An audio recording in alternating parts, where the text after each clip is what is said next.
Bonjour Florian, Bonjour Victor.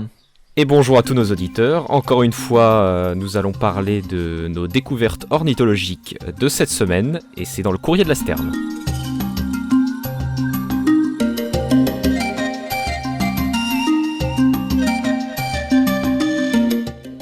Alors comment vas-tu cette semaine ?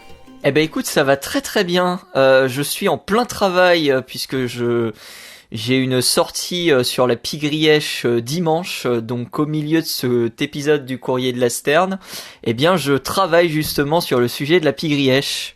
Et toi ? Ah bah ma foi, ça va très très bien. Pas d'activité prévue au niveau de l'ornithologie malheureusement contrairement à toi, mais... Ouais, mais monsieur dit ça alors qu'il fait des sorties incroyables et qu'il prend des oiseaux en photo exceptionnels, mais bon, Ah. ça je dis rien, hein. Oui c'est vrai. Je compte peut-être repartir d'ici les quelques prochains jours pour aller voir une sterne élégante qui est à Noirmoutier, pas très loin. Donc, Eh ben écoute, fais-toi plaisir. Moi, ça tombe bien, je vais te parler aussi d'un oiseau qui, qu'on n'avait plus vu en France. En réalité, c'est un petit peu compliqué.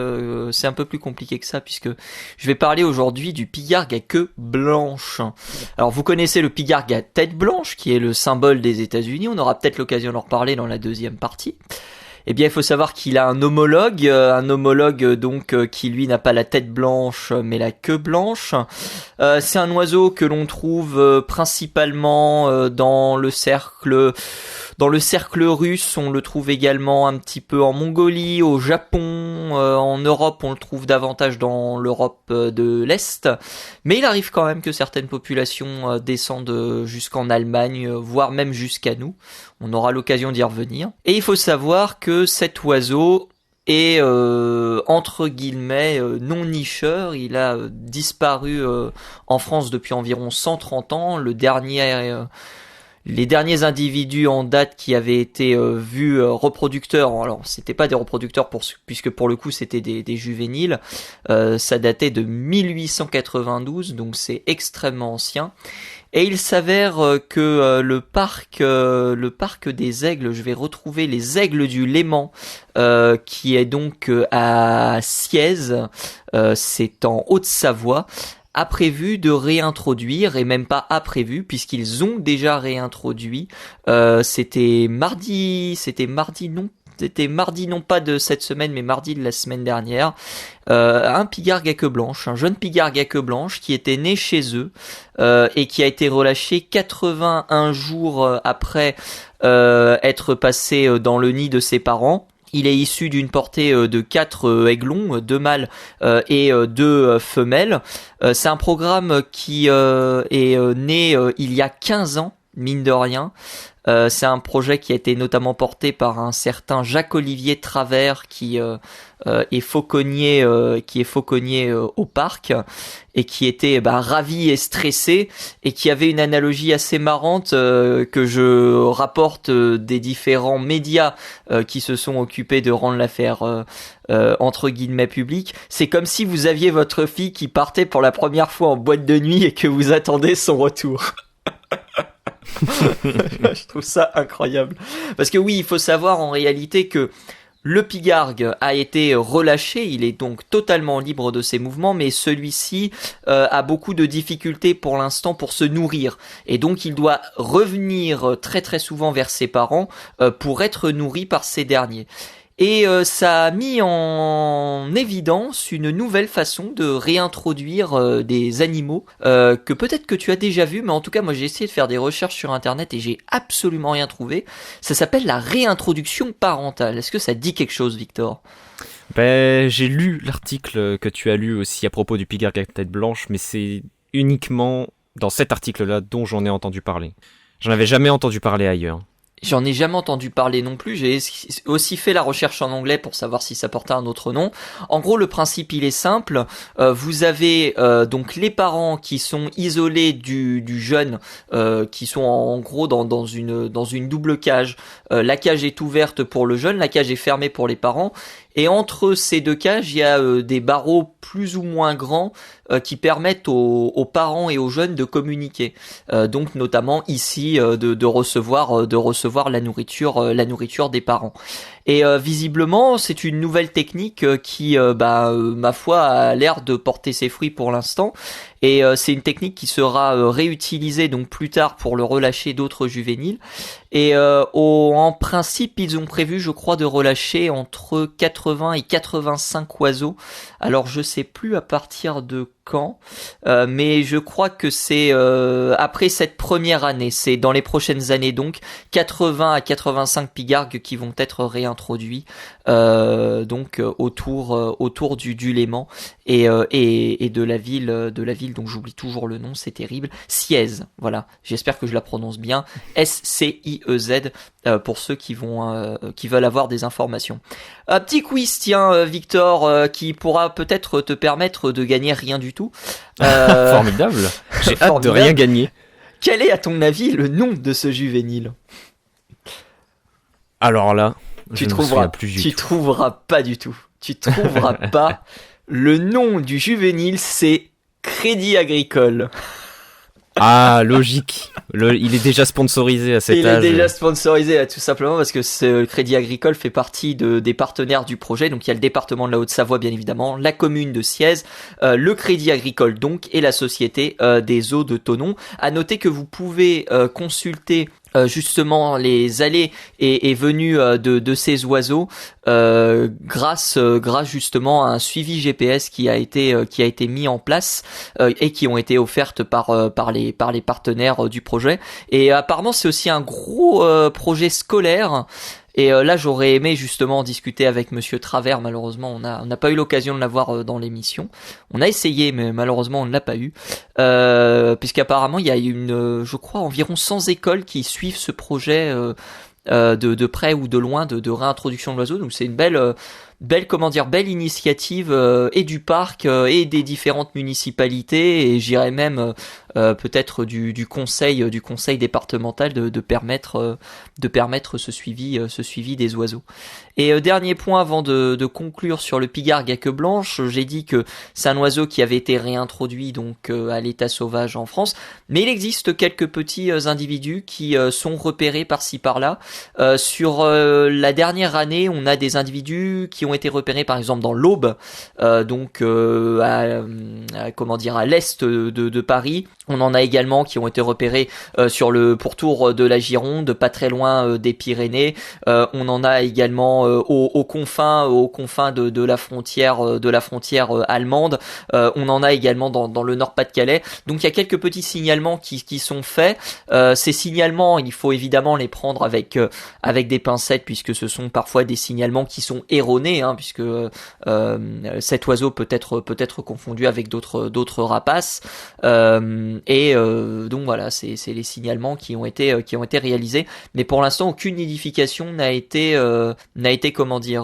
attestée en France à l'état sauvage. On espère que ce sera le cas d'ici quelques années, quoi, tout simplement. Alors on espère, oui, c'est sûr que cette réintroduction amènera des naissances. C'est vrai que c'est une super nouvelle quand même. Qui est ce programme de réintroduction. C'est pas des animaux faciles à réintroduire en plus. T'en as parlé au niveau de la réintroduction, il faut laisser les parents pas loin pour qu'ils puissent nourrir le jeune, etc. Mais je suis très très curieux de connaître de connaître davantage cette idée de réintroduction parentale parce que c'est la première fois que j'en entends parler. Pourtant, des programmes de conservation sur les oiseaux et même sur les animaux en général, on en voit passer beaucoup. Mais réintroduction parentale, c'est vraiment la première fois que j'en entends parler, quoi. Donc je serais vraiment intéressé d'avoir quelques mots en plus si jamais il y a des gens du parc qui peuvent nous en dire quelques mots dans les vidéos ou autres ou sur Twitter ou passer par nos canaux de communication. N'hésitez pas parce que vraiment moi je suis assez curieux de tout ça, vraiment. Ouais, ça nous intéresserait beaucoup en tout cas. Well, I'm gonna scroll my name on the bare bones of the earth. I'm gonna dig my heels into the ground. 'Cause when that ferryman comes for to tally up my worth, I won't leave much to find that can be found. Je vais passer à mon sujet. Cette semaine-ci, j'ai décidé de changer un petit peu de la review entre guillemets d'études scientifiques parues sur les oiseaux. La review carrément. Il note les études. Bon, 3 sur 10 là, il y a un peu trop de mathématiques là. Comme il le disait dans le précédent épisode, c'était quoi? Les statistiques, c'est long, c'est chiant, c'est ça? Oui, mais écoutez, je vais pas me mettre à dos les statisticiens, mais le fait est qu'en biologie, on a un petit peu, on a comme travers de ne pas assez s'intéresser aux mathématiques, c'est vrai, et d'en être assez blasé. C'est trop tard. Bon, malheureusement, tu as déjà les mathématiciens à dos. Ah, c'est malheureux. Bon bah, écoutez, s'il y a des mathématiciens qui veulent s'énerver dans les commentaires, faites donc.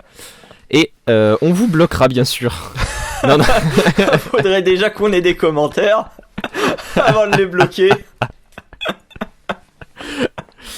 Donc cette semaine, je voulais parler plus aller sur le terrain de l'anecdote et de la relation d'un personnage connu avec les oiseaux. La semaine passée, donc t'avais parlé de Pablo Escobar et de son fameux perroquet bourré au whisky.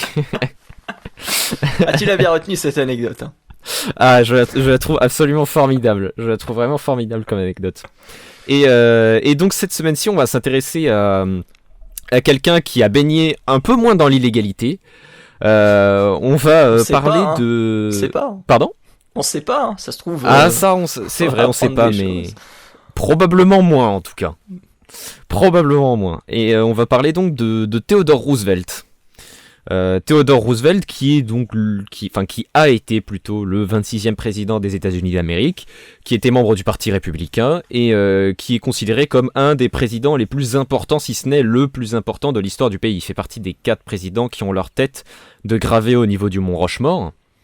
Il est notamment connu pour avoir été le président qui est le plus écolo de l'histoire des États-Unis, entre guillemets.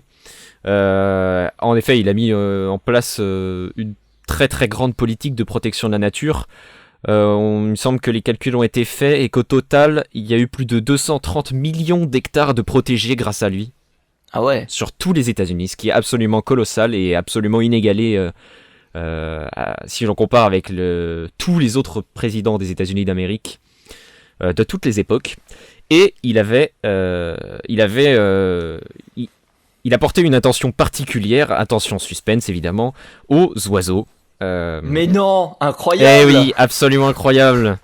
Dans cette émission, on ne se doutait pas que l'on allait parler d'oiseaux finalement.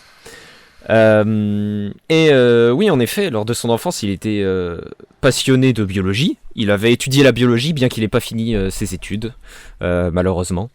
Il est devenu assez vite naturaliste et ornithologue. Alors ornithologue entre guillemets évidemment, puisqu'on parle pas ici de personnes qui travaillent littéralement dans l'ornithologie à faire des études. En anglais, ce serait plus birdwatcher, qui serait bien plus correct. Donc on peut dire en français éventuellement observateur d'oiseaux, c'est ça, ou ornithologue amateur, c'est ce qu'on a de plus proche comme dénomination, on va dire. Je déteste ce terme. Je trouve qu'il est trop condescendant par rapport à... malheureusement, c'est que... Mais on en avait parlé déjà, il me semble, il y a un manque de dénomination au niveau de l'ornithologie pour les amateurs comme pour ceux qui en font leur métier, qui en sont des professionnels. Donc, mais ça pourrait être le sujet d'un autre courrier de la Sterne éventuellement. Et donc pour continuer là-dessus, à 19 ans, en 1877, il a été le co-auteur d'un article qui était appelé « Oiseaux printaniers des monts Adirondacks », que je prononce bien, qu'il a donc coécrit avec quelqu'un d'autre. Dès 19 ans, il s'intéressait donc aux oiseaux, et c'était une revue photographique, il me semble, d'oiseaux, qui était présent donc au niveau de cette zone-ci. Et durant sa carrière, il a été à l'origine de la création de plus de 51 réserves ornithologiques différentes. Et il a, durant aussi toute sa présidence, évoqué publiquement sa position, notamment contre la chasse des oiseaux, dans le but d'en faire des chapeaux de mode. Les oiseaux étaient chassés pour leurs plumes, éventuellement pour leurs ailes, notamment leurs plumes caudales et leurs rectrices bien longues, bien colorées, qui servaient donc à faire des chapeaux. Et j'ai plusieurs anecdotes à son sujet que j'ai trouvées en glanant des informations. Alors malheureusement, je peux pas garantir à 100% qu'elles soient toutes vraies, mais on va faire avec. C'est toujours le J'ai essayé de problème des recouper, anecdotes historiques. Hein, Bien sûr, c'est toujours le problème, comme tu dis. J'imagine qu'avec Pablo Escobar, c'était évidemment la même chose. Je me suis basé sur le livre de son fils Juan Pablo, donc source, on va dire, plutôt fiable, hein, je pense. Oui, tout à fait, mais donc, comme toujours, les anecdotes, tant qu'il y a qu'un seul bien observateur et que ça, Ouais, c'est ça, c'est toujours, qu'il s'agit de ressasser des souvenirs, il peut toujours Mm. avoir de l'altération des souvenirs, etc. Ouais, bien sûr, bien sûr. Mais bon, on se contentera de ça. Alors, tout d'abord, je dois t'avouer que malheureusement, notre cher Theodore Roosevelt, enfin malheureusement pour toi, Theodore Roosevelt était un cocheur. Je suis désolé de te l'apprendre. Oh là, ils existaient même au... On est quoi, début du 20e? Ouais, c'est même fin 19e, début 20e. Fin 19e, ouais. Oh là là. Cette Et, pandémie. ah, c'est malheureux. Moi, ça me fait, moi j'aime bien, ça me fait rire, mais toi, je ne sais pas, tu as une haine de la coche. Ah non, j'ai pas une nouvelle, ça va. Je plaisante bien sûr. En effet, c'était un cocheur parce qu'il a créé en Tu 1908. vois, toi c'est les statisticiens qui vont t'insulter dans les commentaires. Moi, c'est les cocheurs, tu vois, chacun Oui, sa- bah écoute, il chacun faut son au moins insulte. on est sur les réseaux sociaux, on est sur Twitter, on est sur YouTube, il faut au moins se mettre une communauté ado, sinon on n'est pas pleinement intégré. Donc je pense que là, c'est bon, c'est C'est fait, vrai. c'est validé. N'hésitez pas à ne pas partager cette émission, à disliker la vidéo. Un bad buzz est toujours un buzz, mais pas forcément le meilleur, hein. Donc ce que je voulais dire, c'est que en 1908, il a créé une liste d'espèces où il cochait toutes les espèces d'oiseaux qu'il voyait et qu'il entendait autour de la Maison Blanche et dans la zone de Washington lors de sa présidence. C'est incroyable. Il en a fait une liste de 91 espèces. Ou 93 espèces, pardon. 93 espèces dont on a la liste finalement qui a été imprimée, qui a été tapée Génial. à la machine à écrire. Et on a les 3 pages qui sont scannées en PDF et accessibles sur le net. Et on peut lire notamment qu'il a observé de la tourterelle triste, de la buse à épaulettes, une espèce de pic-entailleur qui n'est pas précisé malheureusement. Le fameux ou pic encore, avec ivoire, là. Effectivement. Ou encore du Cresserelle d'Amérique, avec pour ce dernier une petite note qu'il a mis à côté, où il mettait une note évidemment que j'ai traduit de l'anglais, hein, c'est écrit originellement en anglais, où il a noté: un couple a passé les 2 derniers hivers sur et autour du terrain de la Maison Blanche, se nourrissant de moineaux, et en grande majorité, au grand merci, de moineaux domestiques. Alors pourquoi au grand merci? Incroyable. Pourquoi au grand merci? C'est marqué oh God. Pourquoi? Tout simplement parce que là-bas, aux États-Unis, le moineau domestique est une espèce exotique, mais non seulement une espèce exotique comme en Europe entre guillemets, mais arrivée bien plus tard et une espèce exotique qu'on pourrait qualifier d'envahissante. Theodore Roosevelt Complètement. détestait ces moineaux, mais pas pour leur caractère d'espèce envahissante finalement. En fait, ils ont été apportés, je fais un petit aparté, ils ont été apportés en Amérique par les Anglais pour 2 buts précis. Pour qu'ils puissent se nourrir des récoltes des colons qui se revendiquaient américains, et aussi, apparemment, pour permettre de... on va dire de réconforter les colons anglais, eux qui étaient toujours fidèles à la couronne, pour qu'ils se sentent un peu plus chez eux, en reconnaissant une espèce d'oiseau. Mais non. Et si. Et il faut savoir que du coup, l'import du moineau domestique en Amérique a été une catastrophe absolue parce qu'ils se sont nourris ouais. évidemment de toutes les récoltes. Ils se nourrissaient aussi des insectes locaux et ils supplantaient certaines espèces d'oiseaux. Mais ça, local. c'est comme l'histoire de lait tourneau, ça qui a été importé à New York parce que la personne, Exactement. Je crois que c'était le maire de New York à l'époque qui disait oh là là, les tourneaux s'en dans cette pièce de William Shakespeare, je sais plus si c'est Hamlet ou une autre, j'aimerais bien l'avoir dans ma ville. il l'a eu dans sa vie. Le problème, c'est que de 6, ils sont arrivés maintenant à 30 millions, je crois, ou un truc comme ça. Ah oui, effectivement. C'est une catastrophe aussi. Et maintenant, c'est terrible. Et c'est une espèce qui fait partie maintenant totalement de l'avifaune américaine. Et oui, clairement. Complètement implantée. D'est en ouest, elle est présente sur toute l'Amérique du Nord, complète. Donc c'est quand même assez fou. Et malheureusement, ça a des impacts dramatiques sur la faune locale. Comme du coup ce moineau domestique. Non seulement ça, mais Theodore Roosevelt était donc un naturaliste convaincu. Il adorait écouter les chants d'oiseaux. Et lorsqu'il était jeune, il a même inventé sa propre méthode pour les transcrire sur papier. Incroyable. Malheureusement, on n'a pas.